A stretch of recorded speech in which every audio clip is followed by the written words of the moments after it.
3 أخطاء ما زالت إلى الآن موجودة في مدارسنا. 1.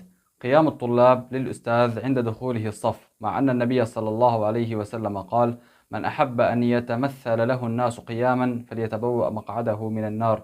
والنبي صلى الله عليه وسلم وهو أكرم الخلق عند الله جاها كان لا يرضى أن يقوم الناس له ويكره ذلك.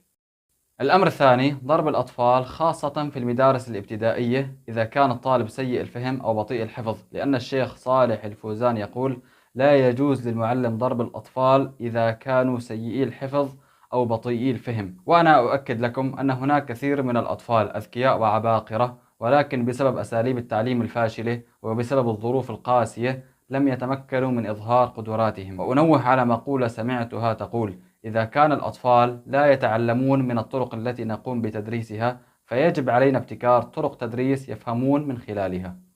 الأمر الأخير: